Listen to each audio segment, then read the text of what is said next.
When I grew up on the farm in Karangi, I reckon life was about as good as you could ever get. I had an immense amount of freedom to do all the things I thought I ever wanted to do. When I was big enough to reach the pedals in the farm machinery, the tractors and so on, I could drive. And we had to hone our skills in very early, otherwise we were reefed out of the seat and the next brother got in.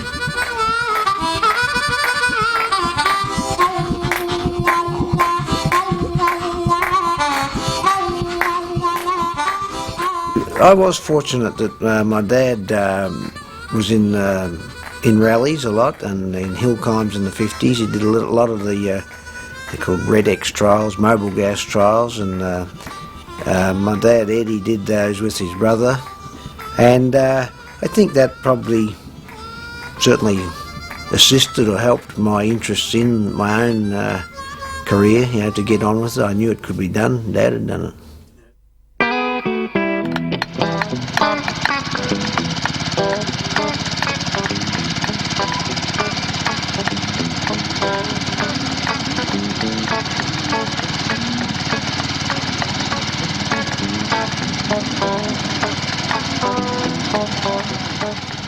It was 1960 that he drove a Volkswagen in a 500-mile race at Phillip Island, and I know and I can remember that he was leading the class, and it was a big deal in those years, the class winners. But the last pit stop, the guys didn't put the petrol cap on properly, and they were standard petrol caps, and the petrol all sloshed out well before it should have been used, and they ran out of petrol, so they didn't win their class. And team and the reliability is always the most important thing, and unless you got that, you still got nothing. And 1968 was a big year for me. It was the year I got my car licence, and I got it on the day I was 18, and it was also a big year because I went in a Round Australia Ampol trial, it was called, with my dad. You know, to go in my first competitive competition with my dad in a rally, I thought it was fantastic. This was well before I started my own career. Then my dad, he did all the driving. He tipped it A over T, I think it's called, and wrote it off. And the first time he'd ever damaged the car, and in all his rallying. And so it wasn't to be an excellent start. It was just to be a start though. And I thought, hang on, this is something here. I've got to press on with this. Whether it be the farm tractor or the old bomb, it just felt so good to drive something, and you know, it's really there today still. That's what motivates me in the racing world. I like driving, and I like putting the car on the limit to, it's a sort of a test of skill somehow. I used to go into the newsagents like all my other mates, and we'd read the magazines in the whilst you never bought them, and they'd all read the Playboys, and I'd read all the car magazines. I'd come across these Formula One guys, the pictures in there. They'd have fancy cars and fancy lifestyle and plenty of money and fancy girlfriends, and I thought, this is me. How do you get there? And I wanted to go there, and then Formula One. I went to Malala for my first race in 1969. I'd bought a Formula V. You know, I was pretty sure before those first private practice sessions that I had everything it took to win races. And I went to my first practice day, and I couldn't complete a lap without spinning. I thought, I can't believe it. Why am I spinning all the time? It's as hard as it looks. The first race finally came up, and there were many sleepless nights before that. And I actually don't remember exactly where I come, but I can tell you it wasn't fairy tale. I didn't win. I think I was either last or second last, and that was a big shock to the ego. What I actually gained from the Formula V racing was that I demonstrated to myself that I could win races, And that's a big thing when you're a young bloke. You're not sure whether you're any good. You may think you're a good guy, but until you start proving it to yourself, you're really nothing. And I then, if you like, was proving it to other people that, hey, I could drive, and was winning races, and that really led to my career as a professional driver.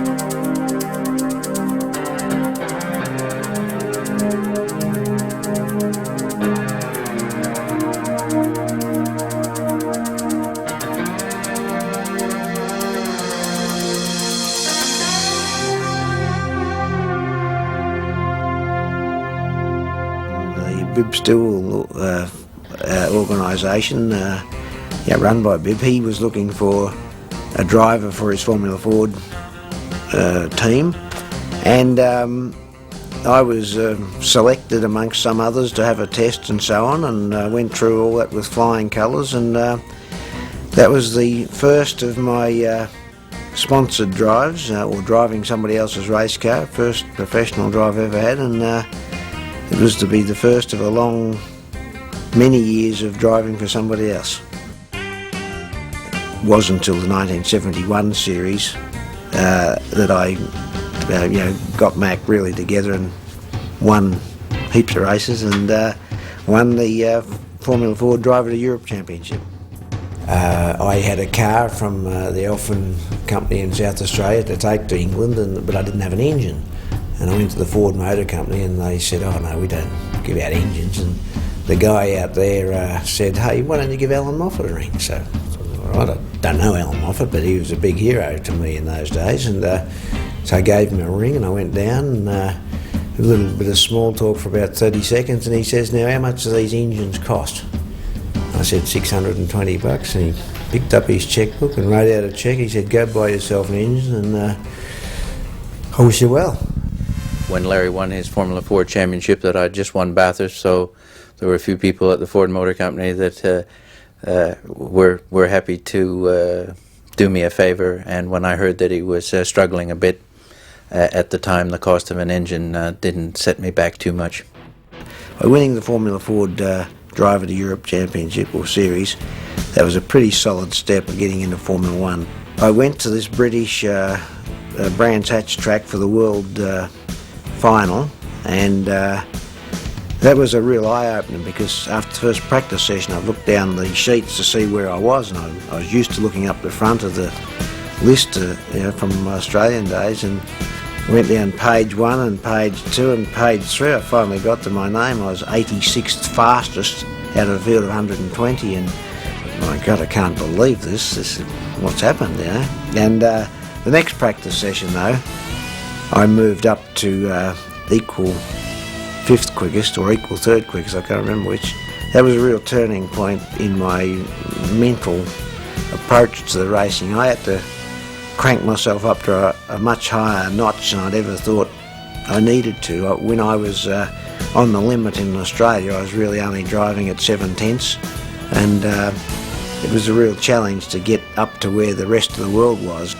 The good performance I had at Brands Hatch opened a lot of doors immediately, and I had offers of free cars and so on, and that's how I got into Formula One. Chris Amon, a New Zealander, very good driver, has started his own team and wanted to run 2 cars, and I'd caught his attention for some reason, and I, as a young bloke, was absolutely excited about this. A guy who owns Formula One cars wants me to drive for him, and I'd only been in Europe 1 year, and so I jumped at that.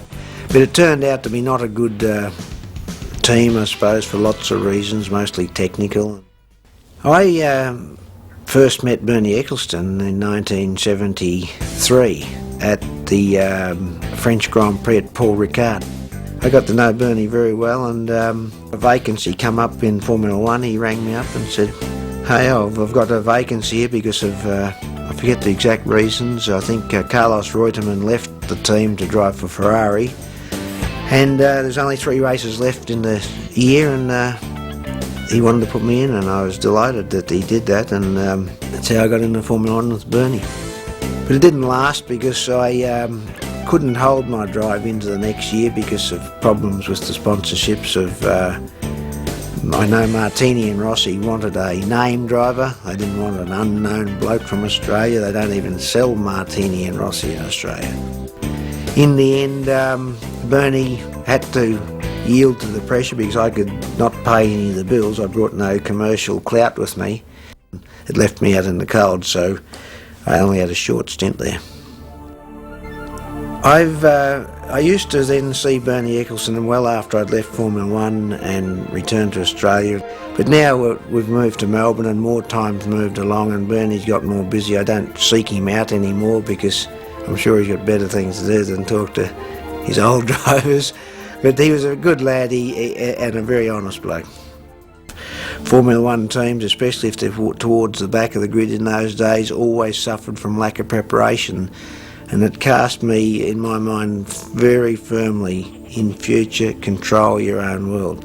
I controlled my Formula V and my Formula Ford, my European Formula 3 championship. I was totally in control and I won races. I got into F1.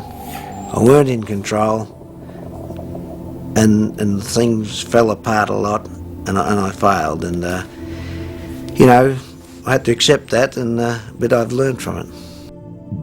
My greatest regrets in my whole Formula One career is that I didn't make it as such. I did 13 Grand Prix. I didn't make it, and mostly I know I didn't make it, not because I didn't have the ability, but I was quite naive in the political world in those days, and I sort of happily walked away from Formula One in 1978, and but then I had regrets and so on, but I got over all that now. Back in Oz, Perkins immediately flung himself into touring car racing, teaming up with the chronically flamboyant and occasionally outrageous Peter Jansen, co-driving a Commodore at The Peter Jansen connection or whatever was the real introduction to my Australian touring car racing, and it was a really good experience because I've come across this eccentric bloke and all he seemed to live on was gin and tonic and stuff.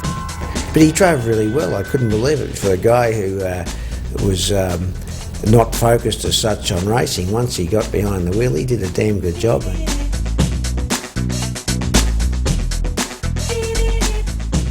I talked him into it and I flew him out, and we had 1 year together. Then he liked it and quite a bit, and then I flew him out again and again. Tremendous excitement here in the tower as well as out on the circuit. There's the man who is the only hope for Holden this time. Now Colin Bond is still going. Moffat is slowing, there's no doubt. He was 125 miles an hour down the straight, still pretty rapid for someone with front end troubles. Bond was 154 miles an hour, about the same speed that the Peter Jansen Perkins car has been achieving down the straight. I had a great time with him. I'd come out for Bathurst. I came out for the 77 one, came third. In 79,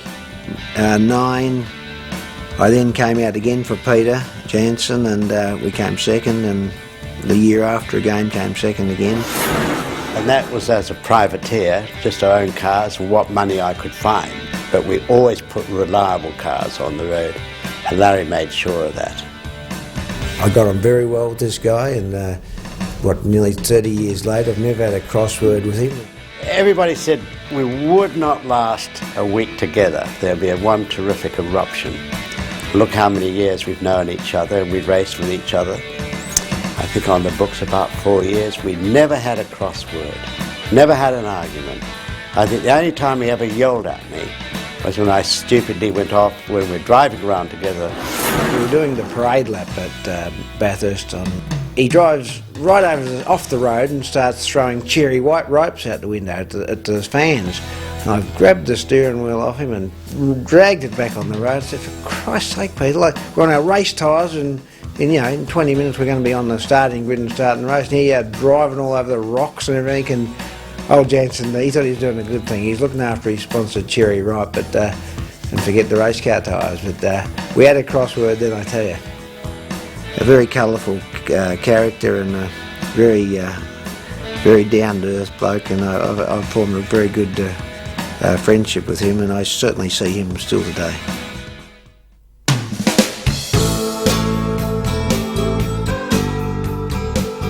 I joined HDT after I'd done Bathurst 3 or 4 times with Jansen. Peter Brock rang me at some stage of the game and said, look, hey, would I co-drive with him? And I said, oh yeah, we could have a look at that, but I said I prefer to run the workshop. I want to run that workshop and I'll co-drive at the same time, because the reliability record of HDT, the Holden dealer team in those days, was okay, but I know their second car had never finished 6 years in a row at Bathurst, you know. So I wanted to address all those problems, and Peter said, yeah, that's fine. So that's exactly what I did. I took over the workshop. Certainly I was amazed to discover that the discipline of the mechanics at night wasn't what it needed to be, and there's a lot of the guys thought they were on a holiday camp, and I quickly put an end to that, and that meant that the beer consumption and all those sorts of things after hours was suddenly stopped or put down to an intelligent level. And quite often Larry had come to our rooms to check that we're all tucked into bed nicely, and of course we'd be in there tucked away but with all our good gear on underneath. So as soon as he'd come and done the room check, we'd give it 5 minutes when we'd be off out the window. No way, stand by for the pandemonium that's about to break loose as Peter Brock comes round Murray's corner to take the checkered flag at the end of the great race. He's done it, he's won it, the 82, James Hardy, 1,000.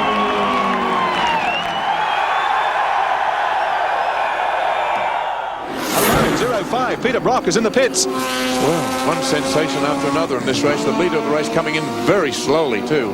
Just crawling into the pit area, the mechanics hustling around to find out what's wrong. They're putting fuel in. Anyhow, that's automatic. Larry Perkins, the co-driver, adopts the role of team manager, says, what's the trouble? They've got the bonnet up, it's something up front. Not much doubt about what's happened to Peter Brock. There's a very large lump of oil lying around down here, puddles of it everywhere. And quite obviously at the end of the straight there was this great cloud of blue smoke came from the car, and it's quite apparent that he's blown an engine or blown a gasket of some kind, probably around about the sump area. Here's Peter Brock now walking into the pit area to break the bad news to brother Phil, do you think? I think so. He's saying, I'll take over, Phil, because there's no sweat, mate. This is the car that carries the hopes now of the Holden dealer team. John Harvey, who has yet to win a race, who will come in 4 laps from now and hand over to Peter Brock, who will then do a 30-lap stint. And I very clearly remember that race because the day before we had a briefing, and I said to Peter and John Harvey, and Peter's brother Phil was driving, I said, now if we blow up, we will be doing exactly what the rule book allows us to do, and you're allowed to take over another team, another car from your team. And so when our car blew up, we took over this number 25 car, and I know Phil Brock and John Harvey to this day still got their noses out of joint about that. The only thing that annoyed me about the whole thing, that once they took over the car at the first pit stop, I think they rejoined in 5th place and then eventually took over the lead and won the race, that Larry and Peter just decided to keep the car for the rest of the race, and I didn't get another opportunity in the car. But that was, didn't really matter. The rules were very clear that you could only take over their car, you couldn't mix the drivers up. So once we took over their car, Peter and I had to be the driver. I remember John Harvey saying immediately, what am I going to do? Like, meaning come up on the podium. I said, you did your bit. You drove the first 20 laps and kept it intact. You're up on the podium with Peter and I without the slightest shadow of doubt. They're racing and getting away smartly as Peter Brock on the outside. Fury miffed the start completely, and Johnson ranges up on the inside to take over second place as they run to the first corner. Okay, Peter Brock is taking a breather for the moment, and I think he would be delighted to see his co-driver, and a winning co-driver at that, in Larry Perkins, still at the head of the field. I felt that we had to win. I mean, if we didn't win, we would be the failures. So to have won the third one again, and especially get the first and second, I was pretty proud about that. But at the same time, I was realistic enough to say to myself, but hang on, you were the best funded team and you had all the best bits, etc, etc. And the competition was very thin on the ground, and like, they're all real facts, and you don't have to tell the world about them, but you got to recognise it up here. So they weren't, that was good and all that, but not the big deal. Peter and our association come to an end, and decided it was time to leave, and we left quite amicable on that, and he wanted to run it himself. Well, what I gained, I suppose, was a cementing of a reputation that the preparation side of it was extremely sound, and it paid dividends, and my driving also. Suddenly, after now 6 times at Bathurst, I'd had 3 wins, 2 seconds and a third, so I was picking up a few sort of points along the way. And,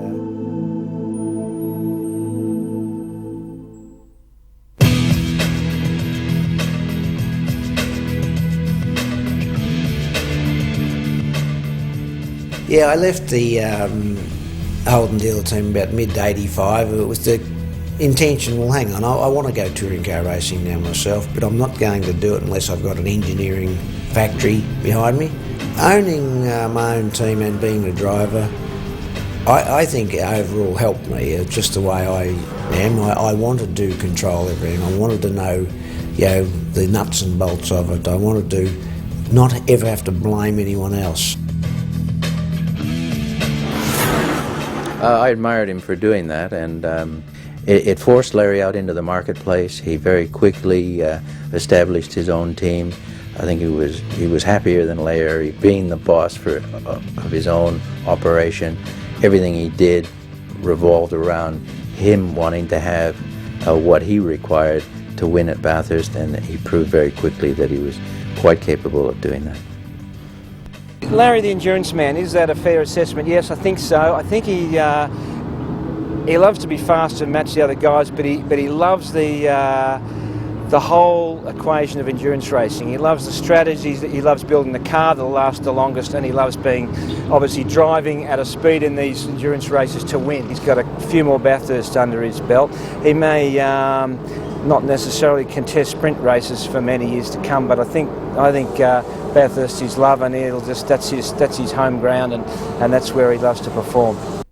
Oh, without a doubt. I mean, his performances during the sprint season are always pretty good. He's a hard guy to beat, on any day. But in the Enduros, I think he builds such a good car, teams up with a good sprint driver, so he does the endurance bits and lets Russell do all the qualifying, and they team up really well. They're probably the favourites for every endurance race, I'd say. Le Mans, the famous 24-hour sports car race in France. A long, demanding circuit, a long, demanding race. It's a technical, physical and mental nightmare. I was pretty pleased to have an invitation from Walkinshaw to go to Le Mans in 1988 with the Jaguar. I'd been there 2 times before. I think Walkinshaw saw that I was a reliable driver, and he obviously knew that I had F1 experience, and all that added up that I could do a good job for him. The TWR Jaguars are pulse quickeners, 800 kilograms of carbon fibre wrapped aerodynamically around a V12, 7-litre, 700 horsepower, 5-speed rocket.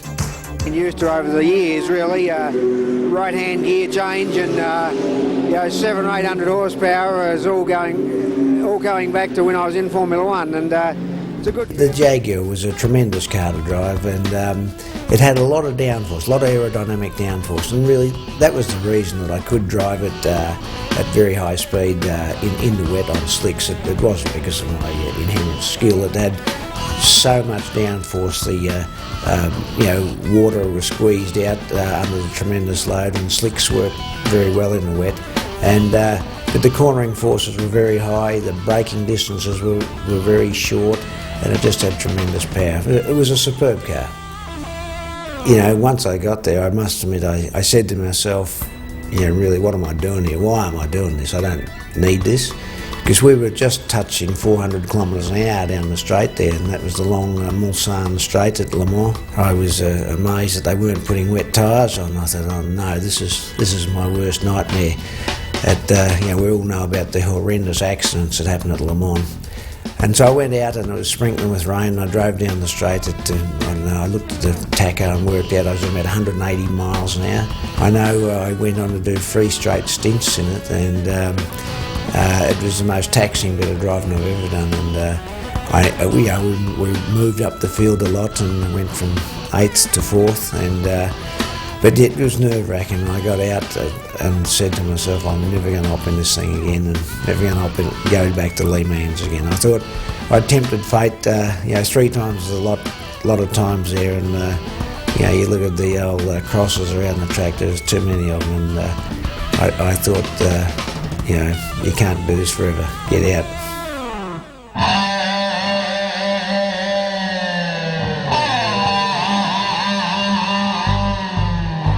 The experience of that, what was called Group C era in the early 80s in Australia, by comparison today, there is no comparison. They were cars that had to be built to some requirement by the manufacturer. We had lots of hassles with the cams of the day then. There was petty arguments about preparation and, you know, have you got the right bit of trim on the car, and all rubbishy things. And it really made up my mind in those very early days that we couldn't allow the cams, for instance, to run the show, because I felt they were doing a bad job, and that's really gave me all the homework and experience of which I use now today to make it better for us, and it's just no comparison. The early touring cars I drove, the Tiranas and you know, the A9Xs and things, which, what's that, 20, 30 years ago now, they were terrible things to drive. They didn't handle, they had no brakes.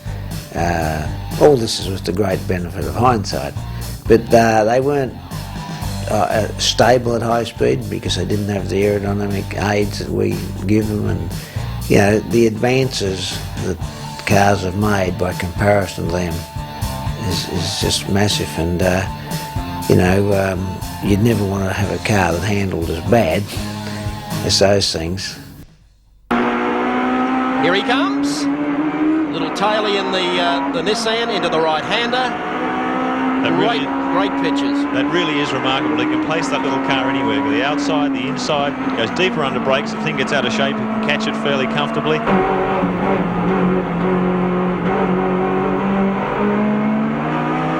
We went from the Australian Group C era and then into what was the International Group A era. Again, that you see, it was cams not knowing which way to go, and our own entrance and the owners of race cars weren't remotely organised in those days. So we had this Group A experience put on our table, and it was really a disaster in my opinion. It was a category that was doomed for failure again because the manufacturers were massively involved, and we were running with rules that were invented for European type manufacturers and trying to force that onto our local car companies, and it was just far too expensive, and the crowd really didn't like it, that they couldn't relate to you know, what's a Sierra. Like we all knew a Sierra was something that come from England, and it was had a lot of power, and that's about it. And the whole era I just think was pathetic, because the rules were then made around the cars with turbochargers on, and we even had special petrol which only suited the turbocharged cars. And you know, if you had a carburettor car, which I did, and you weren't in the hunt. So I had about 3 or 4 years there where there was just no way in the world you could win a race, all being equal.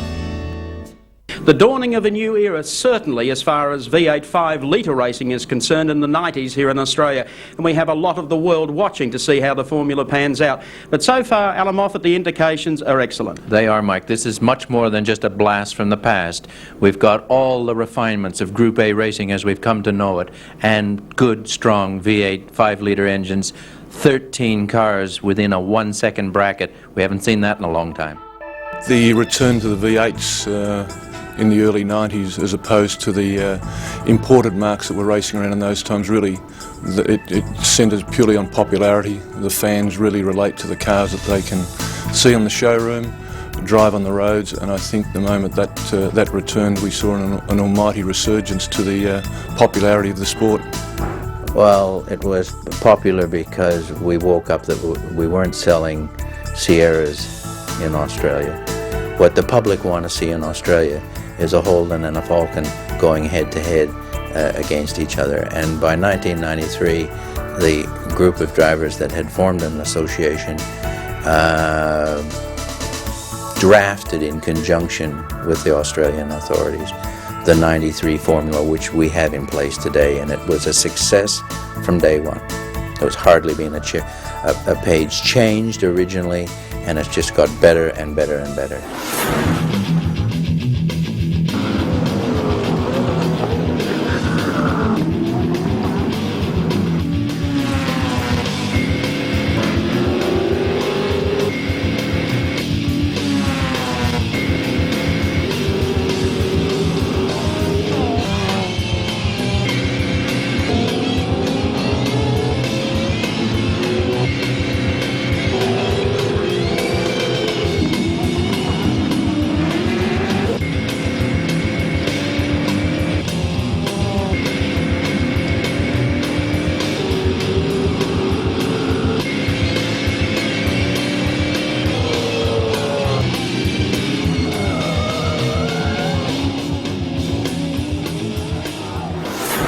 To have a car where you can compare yourself mechanically immediately with the opposition and not have to worry that the opposition had a turbocharger on with another 300 horsepower or four-wheel drive, it was a great relief. It really was a relief to think, gee, I really can mix it on a level playing field, and we just get on with it. And with our introduction of a Vesco and with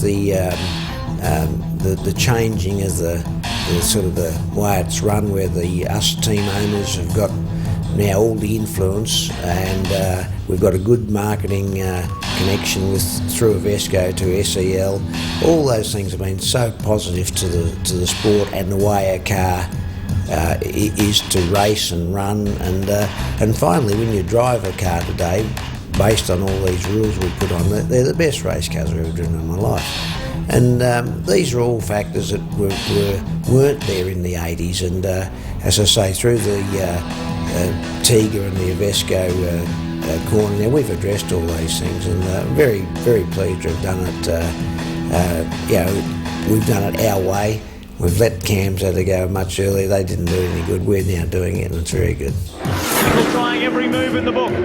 Over, under, inside, outside, trying to find a way through on John Bell. The level of competition probably over the last 2 years has really jumped up a level, because they introduced what they call a control tyre, so everyone's on the same tyre, which means everyone is a lot closer. And I mean, if you take one of the races this year in Victoria at Winton, there was 21 cars covered by 1.1 seconds. Oh, that's just unheard of in motor racing generally throughout the world. The current V8 supercars are superb to drive. They respond well, they're precise.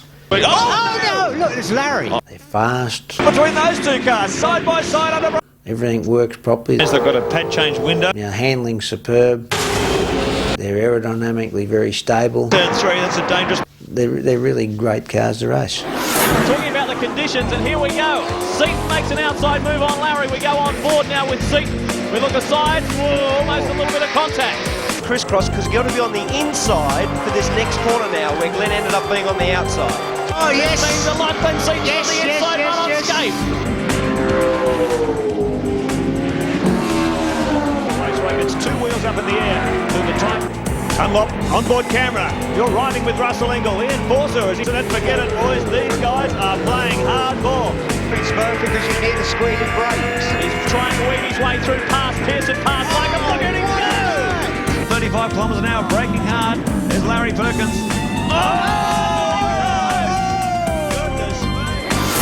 Going back a few years, they used to handle a bit evil. They used to roll around a lot. They weren't very solid.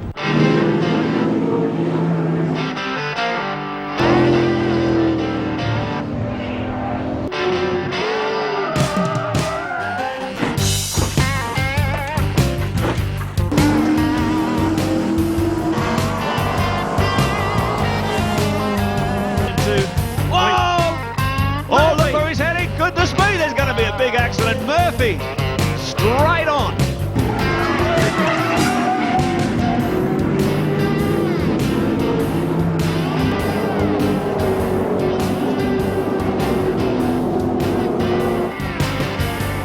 He comes up under brakes. Oh, Larry goes. Speed at the... Oh, contact there. He's taken out Engel. Oh, and...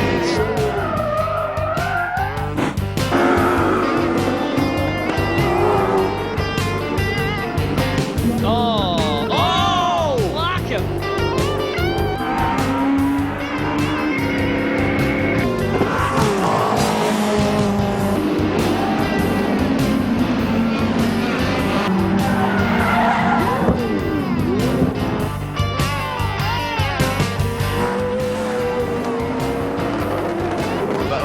Richards one. Oh, This here we is go. crazy stuff.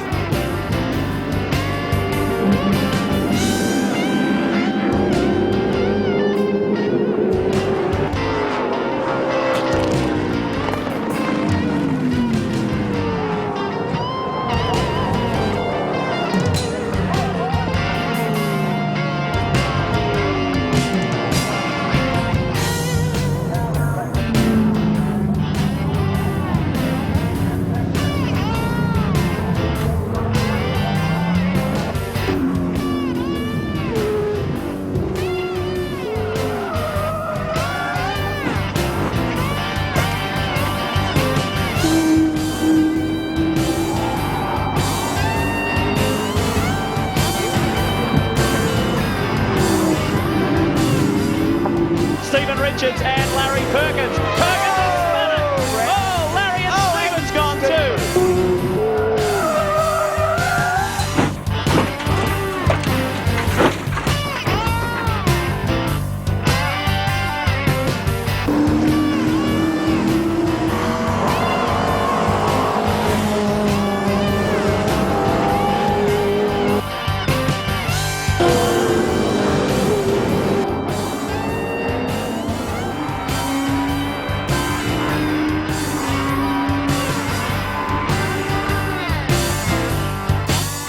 Larry Perkins is definitely an endurance man.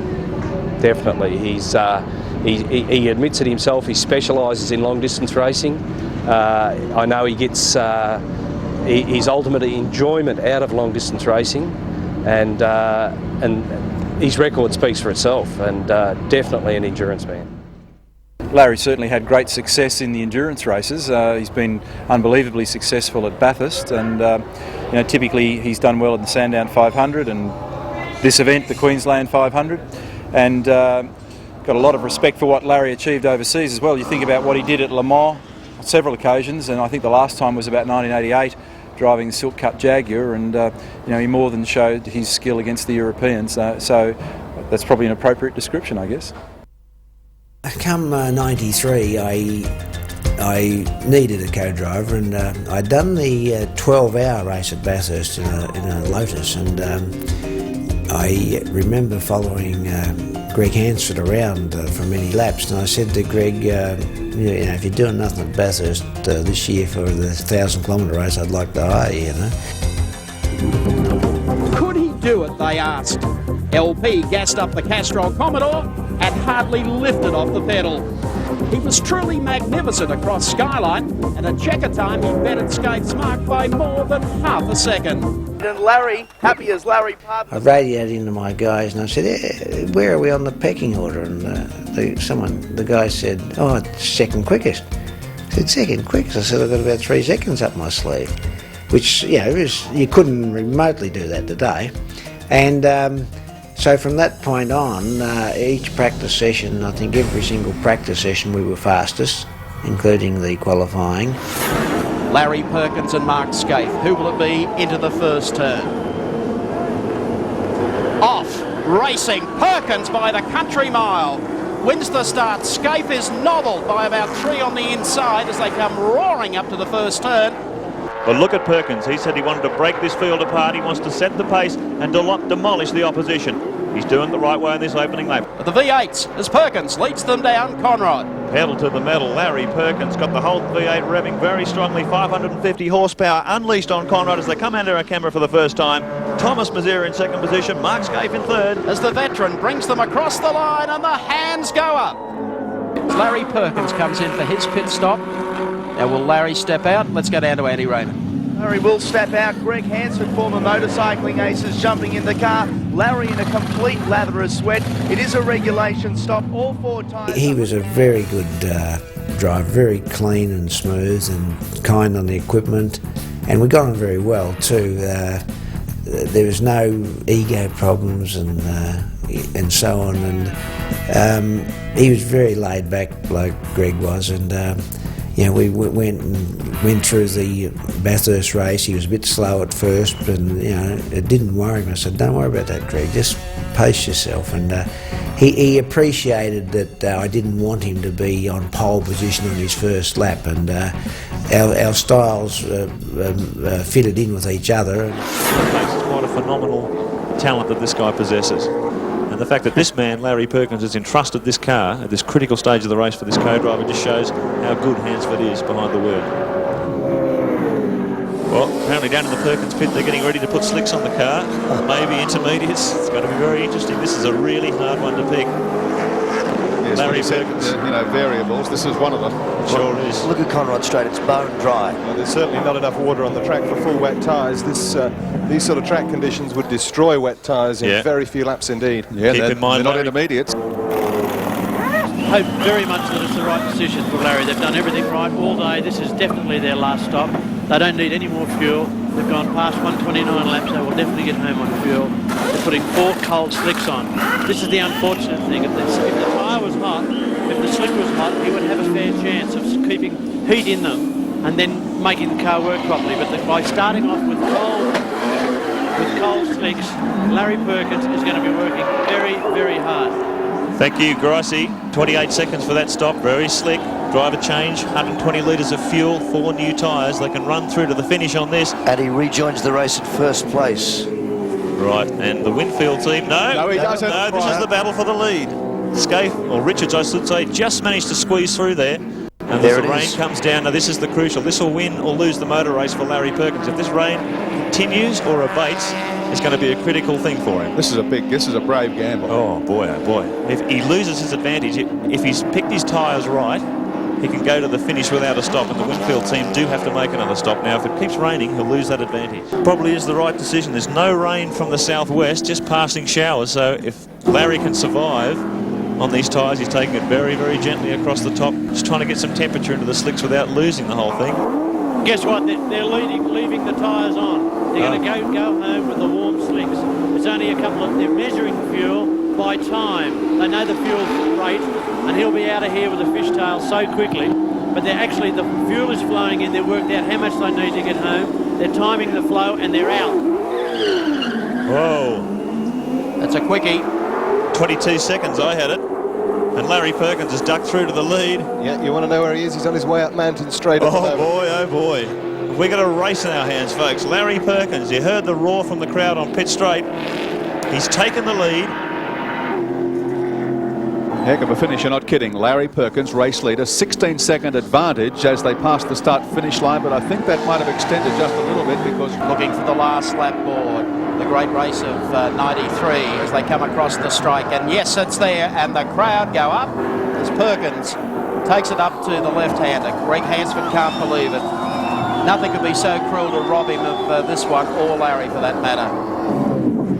The gap still constant back to Jimmy Richards and the number 1 Winfield Commodore back in third. Looking at that, he's reduced it a bit. It's 13 seconds now, mate. He's not going to make 13 up in one lap, but I tell you what, he has come storming back at him, has Jimmy Richards. I suggest Larry's probably easing off a little, is he? He's the insurance policy is just being filled in. Richo's just put in a 2:19, Larry's done a 2:22. So, you know, motor racing a second's good enough to win a motor race. Larry's just got to get it across the top. He can almost coast from there. BP cutting for the final time. Some slower cars for Larry to deal with as he heads to the top of the mountain. To his red turn is the next one. Here he comes, a kick to the left. The crowd are already ready to welcome him. Don't they know it? LP. Here he comes. LP on the gas to his Top Gun. Season 93. That's a record crowd. It's a very vocal crowd. This is what they came here for. Slower car up ahead. Larry gives him plenty of space. I think you'll find that's John Cleland. John Cleland up in the 05 car ahead of him. Crowd right behind. Look at the marshals.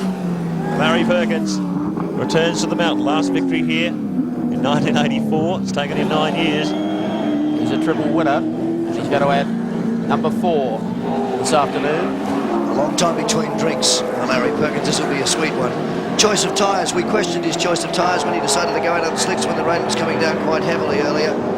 We wondered if it was a mistake. It certainly was the right choice. Yeah. And he's going to reap the harvest. Well, he's putting a quick little sprint in here down towards Caltex Chase. Now through the gears. Couple of cars to deal with before the checkered flag comes out. Good on you, son. Yes, he's done very well. He coasts out of here. Bridgestone Bridge is the next landmark as he hauls it down here, and the throats of all the fans are starting. Perkins, Perkins, Perkins. And why not?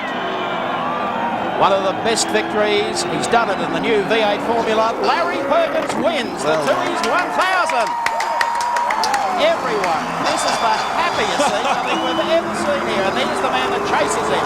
Gathered a lot of ground. That was one of the most absorbing battles you'll ever see for the lead. It was on from lap 1. It went right through to 161. He got it down to 10 seconds on the final lap. 10 seconds. Greg Hansford, would he be thrilled? But it was a good race because I had a very good race with Mark Scaife, and we raced each other for about 80 laps.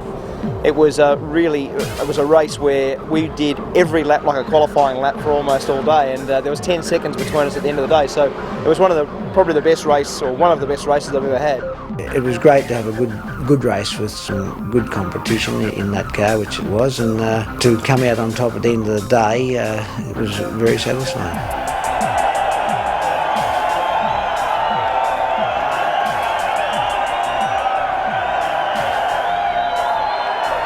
Larry Perkins and Greg Hansford.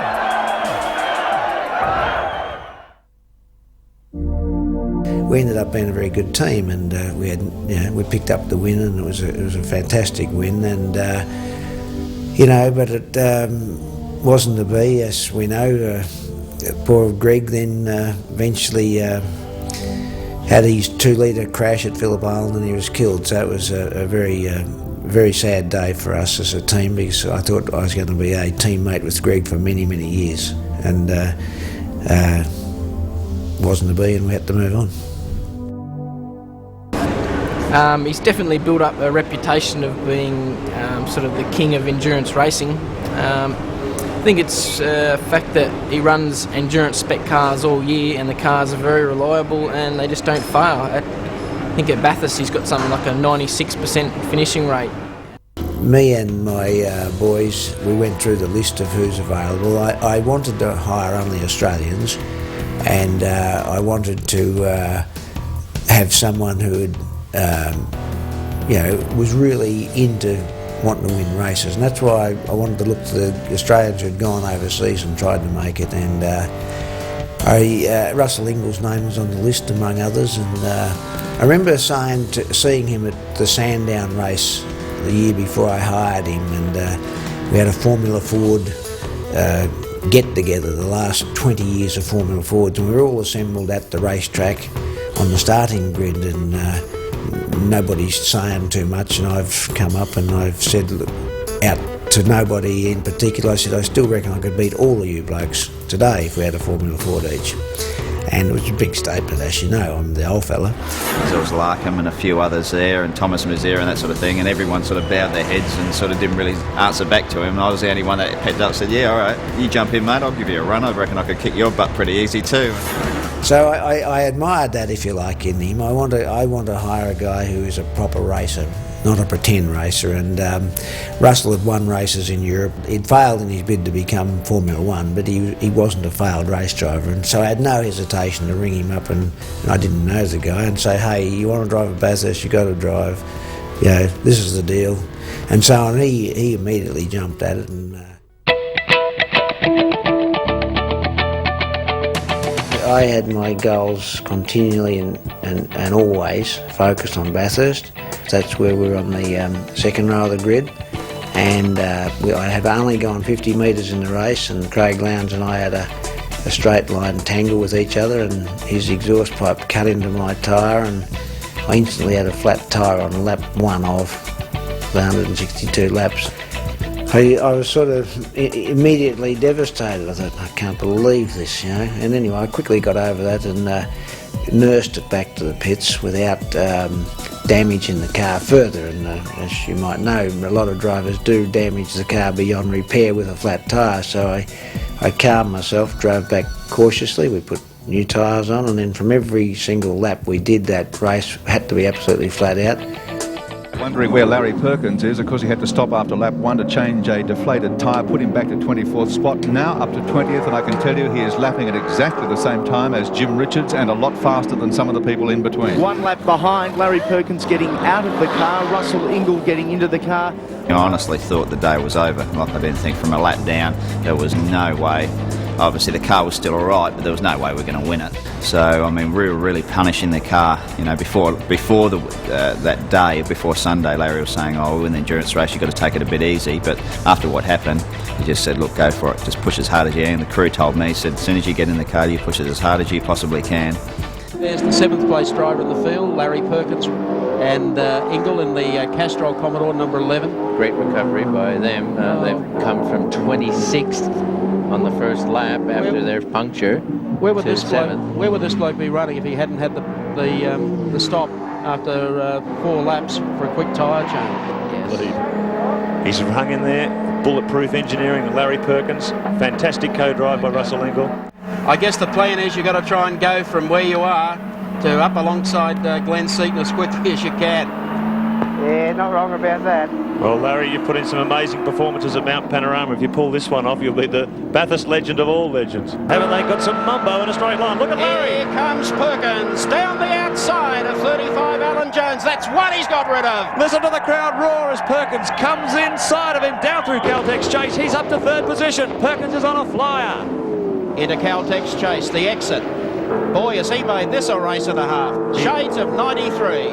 If you wonder why Seaton's taken off, he knows enough about Larry's engineering prowess. Well, Larry Listen has to had the crowd. The majority are Holden fans here. And they're willing him on as he comes through this turn. He's got Mountain Straight, and he... We take Castrol Oil's race cam from the front spoiler of the Castrol Holden. Oh, Back down to the inside. Very, very close. Must have been a tap there. Had to be.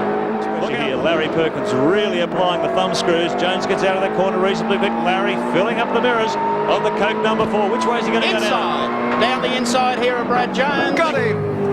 One more. He's driving it to the front. Second spot, 29th to 2nd. What a drive. Can you believe this? More than a lap down. Larry Perkins in 2nd position. He's only got 1 car ahead of him. Again, we're heading for a classic Ford Holden battle here.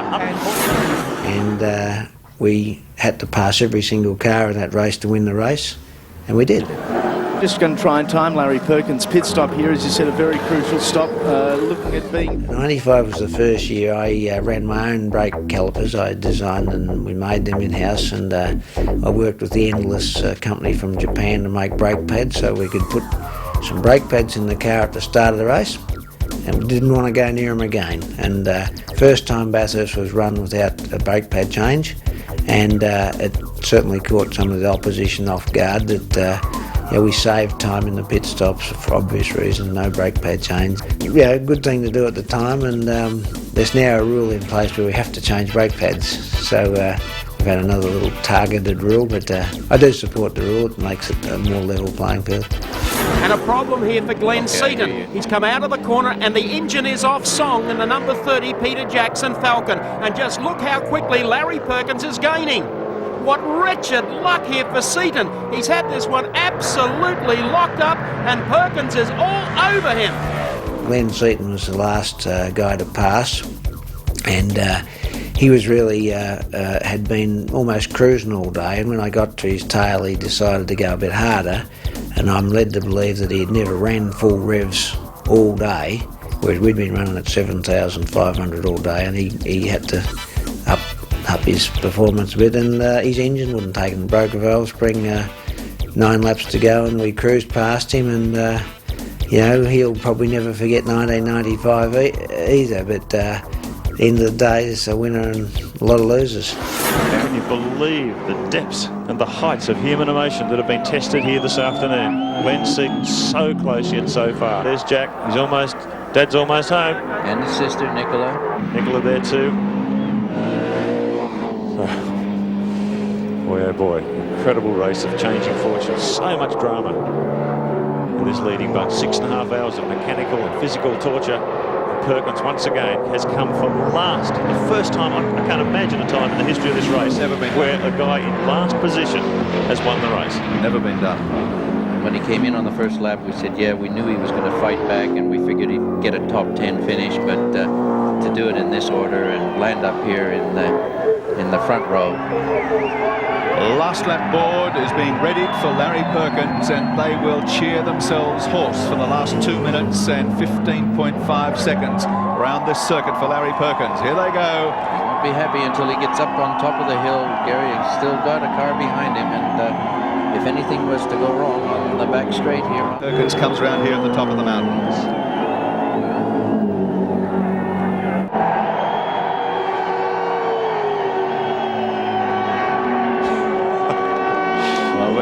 We said, while I'm still going around and the car's going, I want to thank my 15 folks at work. They just do a superb job, and the pressure of looking after the 10 customers, I'm just very thankful to those blokes. Larry Perkins and Russell Engel, the great race winners, the Tooheys 1000 for 1995.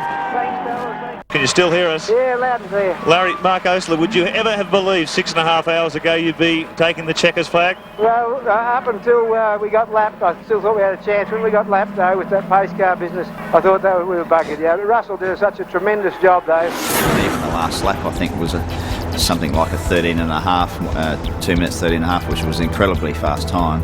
And when that checker flag came out, I was mighty happy, I can tell you.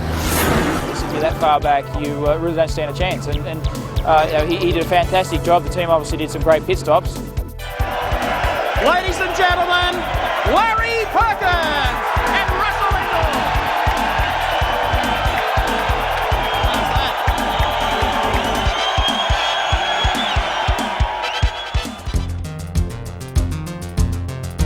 Engel. He's everything I really wanted. He's good with the public. He has an image. Sometimes not so good with the stewards, though. But look, I'd like to tell everyone out there, especially the people that are barracking for me, don't you worry. I'm going to be getting in there, and sparks will fly. I guarantee it. Here he is on the inside. The big nudge on the inside. Oh, no! The side option. That's the long way around for Murphy. Through goes Russell. No end of grief. He's hard to be beating at a million miles. To a brilliant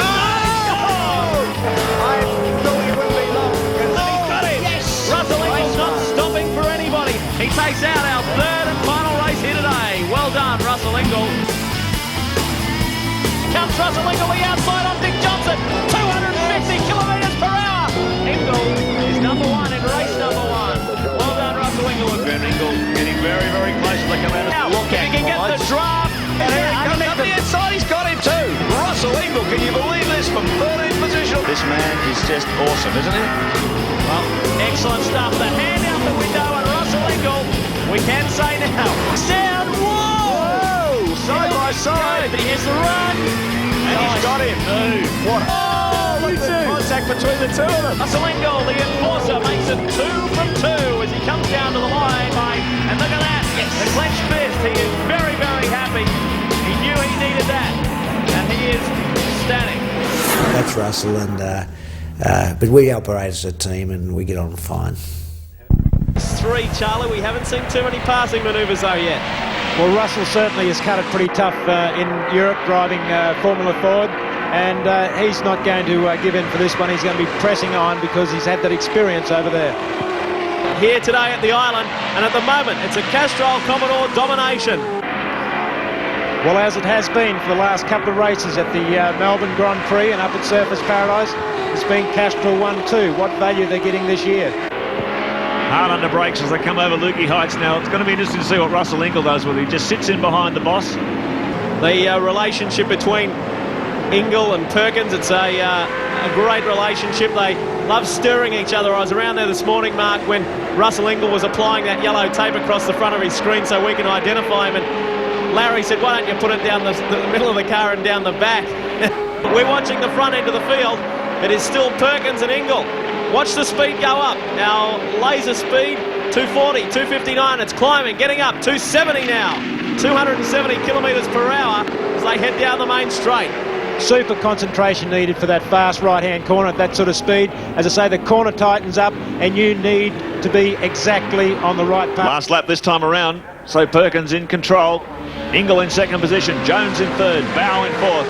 It's Brock, the 05 Commodore in fifth, Johnson, Faulkner, Richards, Longhurst and Poole. And no one behind Larry Perkins has been able to make a move on the Castrol cars. Perkins heads up toward Lukey Heights for the final time. Got his teammate Russell Ingall in behind him. He knows that if he wins this race, Ingall only has to finish second or third to take overall points on the day, and that'll be a great position championship-wise for the Castrol team, considering Wayne Gardner's strength coming out of Calder. Thought he may have been able to build on that championship points advantage, but no luck here today. Right now, checkered flag is in readiness. It is going to be a Castrol 1-2. Larry Perkins brings it home. Well done. He takes out race 3. Russell Ingall, lights on, hand out the window. He comes in for second position. Alan Jones in for fourth. And that means that Russell Ingall will be at the top of the points for the second race. And as a boss, I mean, there's no doubt about it. He's one of the hardest guys in the business, and that's well renowned. And if he doesn't like you, he'll tell you, you know. And to me, that's exactly the best way to be. At least with Larry, you know where you stand straight out the gate and straight to it. The reliability of your car is the absolute essential ingredient. That's what was missing mostly in my Formula One career, and you know, I sought to address that, and I think that's really what's made my business what it is today. The thing that amazes me is that Larry's team is probably not that flush with enormous amounts of dollars like some of the other teams, and they are, with the amount of 1-2 finishes that they have had this year, they've done an amazing job. Larry has proven on numerous occasions he can build a bulletproof car. Well, he definitely builds a strong car for endurance. They've generally been a bulletproof car. They if not win, they definitely finish. I'm very proud of our reputation that we have bulletproof cars, but the sound preparation comes from, though, the individuals who work for me and who are willing to work as a team.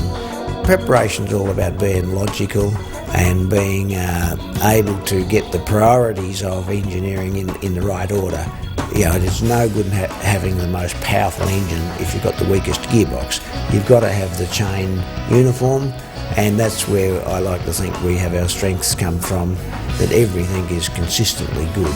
And it's amazing how people put a lot of attention into the big details, like making sure probably the wheels don't fall off, but they don't worry about silly little things like the throttle cables and that sort of thing. It's amazing how you go through the field and there'll be 10 people that have stories about 2-cent components flicking off and stopping the car, but that's the Larry's strong points. He goes through all the little and big things and makes sure the car doesn't stop.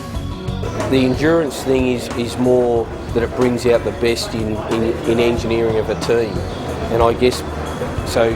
For Larry is really the because he's such a good engineer. It shows up in endurance races because usually that's when good cars keep going and bad ones don't. There's plenty of drivers in the current V8 field that don't necessarily have all of the feelings for the car that they should have. They're very good drivers and they're very fast drivers, but there are very few true development drivers. And Larry's one of them. He has a feel for the car because he knows what he's put into it. If he takes a ball bearing this big, he finds a way to make it a little bit smaller. But whether he makes it bigger or smaller, he makes it right to last for 1,000 kilometers at Bathurst. And in that respect, he knows how to be an endurance man. Larry's success over the years in the endurance races has, proven to be fairly successful. So I'd say he has a very good understanding of what a car requires to go the distance, and that's what endurance is all about. Yeah, in '97 we were starting to get a bit more organised as a two-car team, and Russell was getting more familiar with driving his car. And here the V8's roar in the Primus 1000 Classic from Mount Panorama Bathurst. Set to go, green light, they're away, Brock gets away to a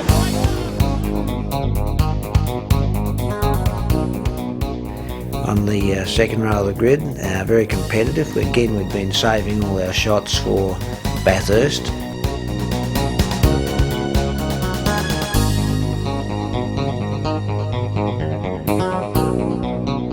We had a very quick car there once again, and Larry did all the hard work. I just had to back him up again and make sure he kept bringing it home in one piece.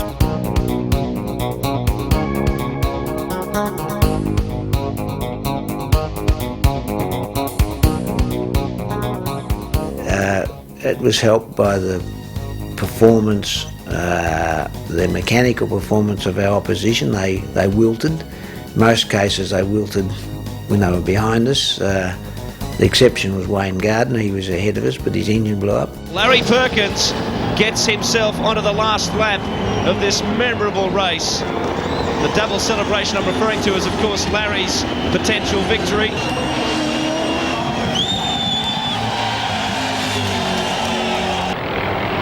Larry Perkins, he is bringing it home. The Castrol Commodore under the Dunlop bridge. He is on Dunlop tyres, and hasn't it been a successful combination? Larry, Perkins and Russell Ingall, they do it for the second time together. Perkins wins the 1997 Primus 1000 Classic. There he is. Well done, Larry. And Russell Ingall, he's happy. He's over the moon, and so they should be. That's their second win, 1995. All day the car ran strong, ran at the front, and ended up winning. It was as simple as that. The sixth time in his career, the second time for his teammate. Give him a big cheer, Russell Ingall and Larry Perkins.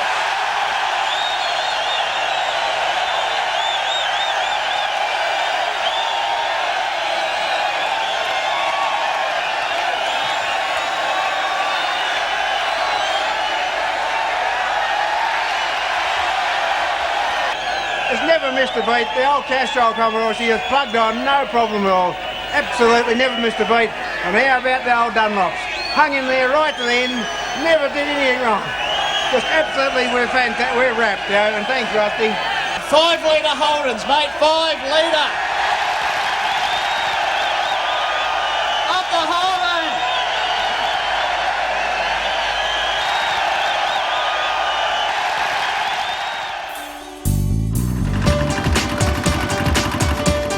Always wanted to fly, and it was always something that I never thought I'd be able to do. It was always beyond my reach, but I found out that if I saved me money and so on, I could get into flying, and I've had a fixed wing licence since 1979, 21 years, 22 years, and I just got this helicopter now, and this is the best thing I've ever done, and this makes this puts everything else second. This flying a helicopter, I should have done it years ago, but it's just what I want. I want to fly around and look out the window, or look out the big bubble, and it's everything I've wished for.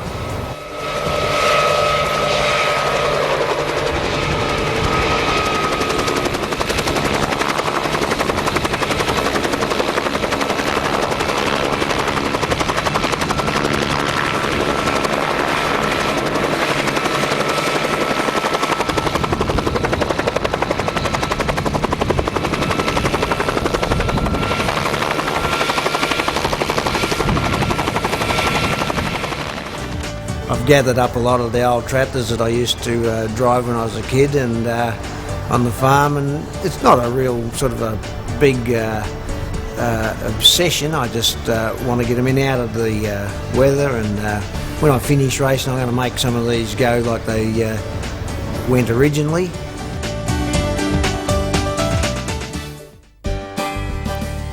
In the period when I weren't sure what I was doing after Formula One and before my sort of Holden dealer team days, I was at a bit of a loose end, and I got a phone call from Hans Tolstrop at one stage of the game, who I'd known, and he'd been watching the solar exploits of some aircraft, the Gossamer Special I think it was called.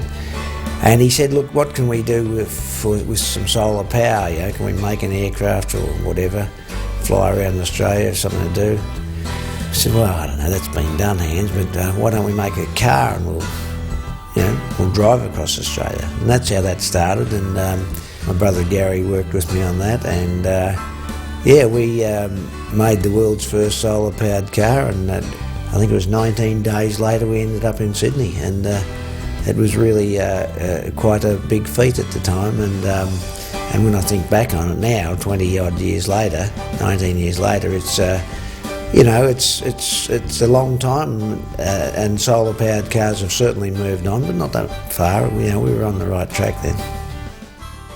The endurance man, I guess, in terms of results, he's certainly had some good results in endurance races, but he's just a good all-round competitor, has been for many years. I remember watching him when I was a kid at Symonds Plains, and he was only not much more than a kid himself, and he's just endured, he's grafted, he didn't have any family money or anything. He's achieved what he's achieved, which is plenty, by his own merit.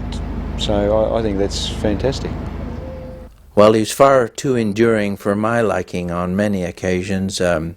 In my ANZ Sierra, which was the last time I won the Sandown 500, I beat Larry with the late Greg Hansford by 11 seconds.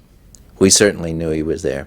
You asked me earlier, was I aware of him being a threat in 1977 at Bathurst, and the answer candidly is no.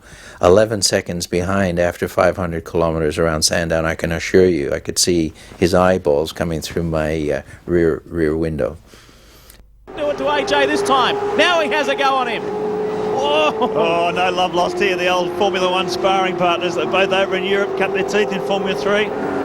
And Larry. The rain's coming down. Rain's coming down heavier too, AJ. He's gone between them. AJ's off in the sand. Oh, they're head-to-head in tears, I'm afraid. Oh, he'll be furious about that. Well, you said he wasn't happy after the...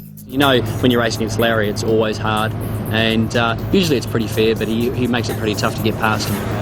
He's certainly not getting any younger. I know Larry would admit that, but he's still fast and consistently fast.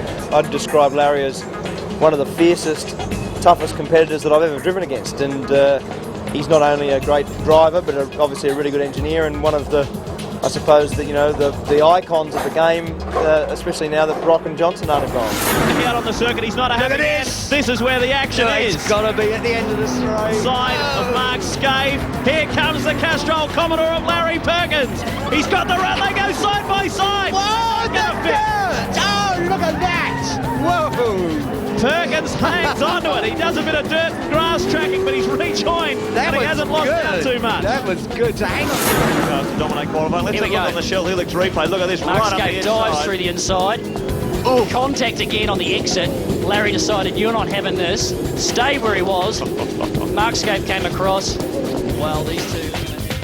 He's a guy that sort of, he's like a bit of a terrier dog. He grabs hold of something and sort of doesn't normally let it go. And he's a pretty fierce sort of a competitor in many ways, not only in a car, but a lot of other ways. He's very fair. He makes you work for your position on the track. Times. Boy, he'll be pumped up now. Look at Larry's he's pushing Craig Lowndes now. And Mark's Very, very good to race against. I've had the odd touch with him as well, but I've always found him to be more than fair. Very hard, but very fair. He has a look on the inside of Perkins. Can't do it through Cole. Let's see how he goes out of this. He's right on Larry. Coming up onto the Ready Mix back straight. Let's see how he goes. See the reflection of his lights. He comes up side by side as they come across the rise. 230 kilometres an hour.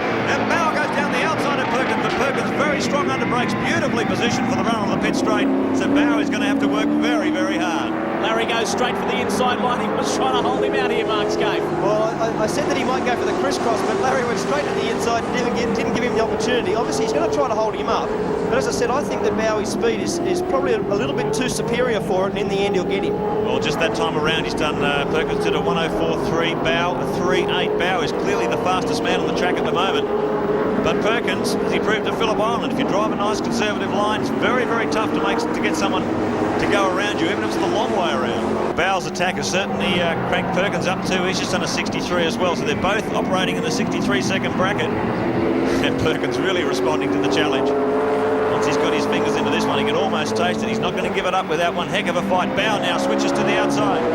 Perkins gives him room because he knows he's on the ideal line for Yokohama corner. I'll go side by side. Bow half a car length in front, but Perkins once again very strong under brakes, takes the position back. This is exactly the way that Larry drove at Phillip Island when he picked up a win there. Have a look at Melinda Price. She's staying with the boys too. She's doing exceptionally well. We've got 2 more laps left to run. Can Larry hang on? Here goes Bow on the outside. And you can see Bow applying the pressure up the inside now. They go side by side through the S's. Bow just ducks back in behind the Castrol Commodore. Fantastic racing from 2 very professional motor racing drivers. So we'll watch this time when they come up onto the ready mix back straight. Bow's been getting a pretty good exit speed out of Kolb Corner and been coming up alongside Larry. We'll see what they can do this time. Here they come. Down this very quite steep hill into Kolb Corner. Now watch Bow. He drifts out wide. He's going to bring it in tight and get a good run out of here. Can he get Larry this time round? Well, it's a fabulous battle here, but I've got to say, Melinda Price sitting in there behind them doing a great job too, just to stay with them. Look at this, cut and thrust. Bow now ducks out of the outside of Perkins, has a look down the outside as they brake hard for Yokohama corner. Very, very tough on brakes this turn. But Perkins more than has Bow covered. You know, Larry is going to hold him out all the way. He's a very, very tough customer. Look at him move over to the inside line to make sure that Bow, if he's going to overtake, has to go the long way around. Last lap. This is going to be a great final lap. You're on board with John Bow. We were there for a moment. Now he cuts it back to the inside. Here goes JB. Has a look on the outside of Larry, then brings it back in. Well, 3/4 of a lap left to run here at Barbagallo. The first race of round 8 of the Shell Australian Touring Car Championship. Could John Bow start the day on a high note, or is it going to be Larry's day? Well, fellas, can I change my bet now? Because I put my money on Bowie a minute ago. Yeah, well, Larry Perkins, he's a very experienced guy. We've seen him in this situation plenty of times, and he's answered the challenge from Bow.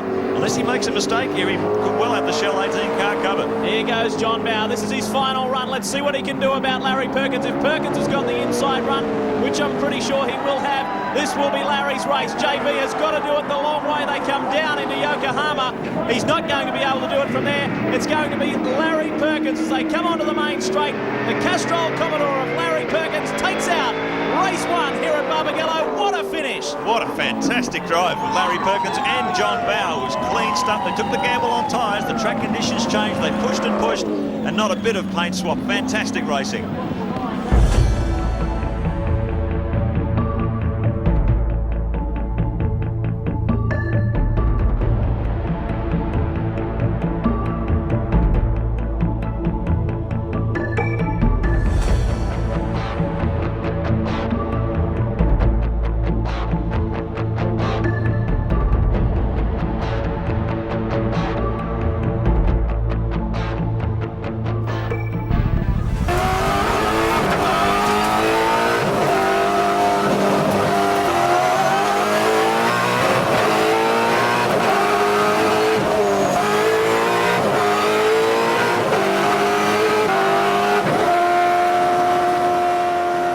The thing about car racing is you have to concentrate. There is no let up at all. There's never, where you've got tennis, the game, when the ball hits the ground more than once, it's all over. You can rest for a while. You have these moments where it's not intense concentration on a continuous basis. And the car racing is the only sport I think that is absolutely intense, because if you don't concentrate for every single split second, you will make an error and you will end up in the fence. If you find that your mind is wandering and you are indeed thinking of something frivolous, you've done something wrong. You haven't got the concentration that is required.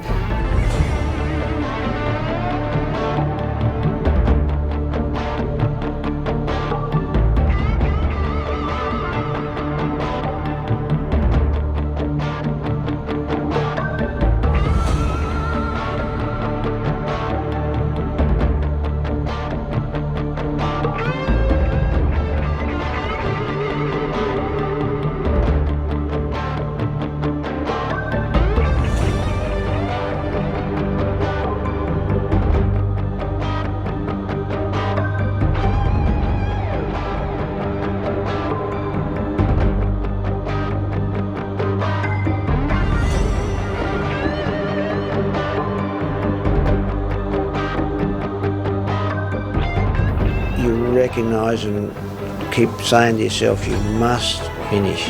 Don't have to finish on, you don't have to lead on lap 1, you don't have to lead on lap 2. You've got to lead after 1,000 kilometres or after 24 hours or whatever the race I've been in.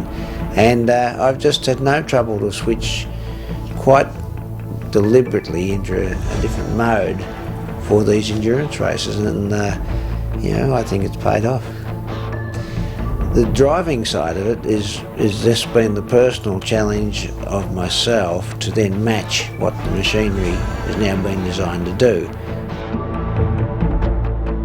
The key to the modest successes I've had are, I'm going to start something, I'm going to finish it, and I'm going to do it well. And I think that's the whole answer in a nutshell.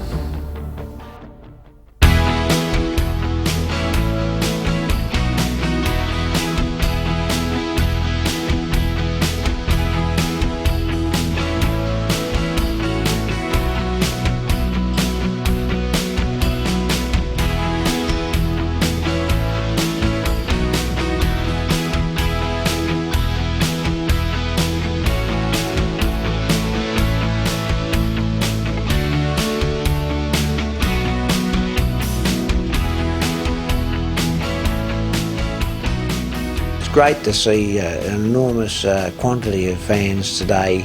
They want your autograph and they want things signed, etc. And they really say a lot of kind things about you, and it's really great. And I think a lot of that comes back to the fact I've been a sort of a solid type operator. I've never sort of been into the Hollywood side of things, and I've always been approachable. And it's a great feeling to know they're all behind you.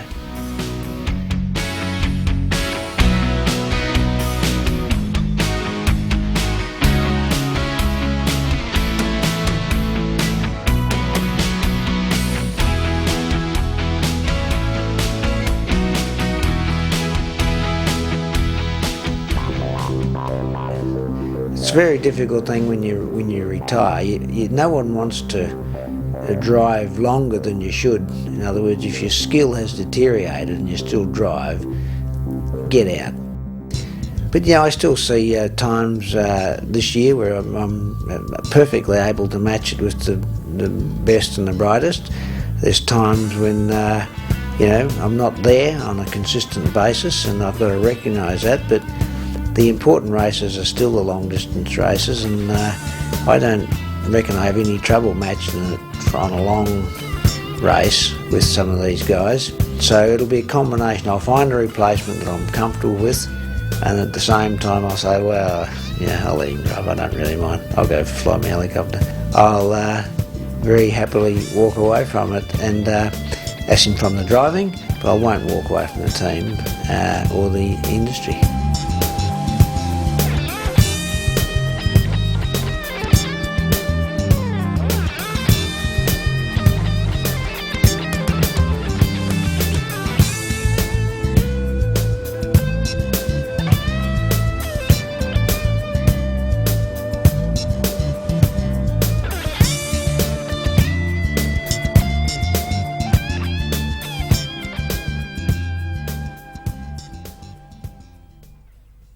He's had a reign at the top of Australian motorsport for 20-something years. It's pretty amazing, isn't it?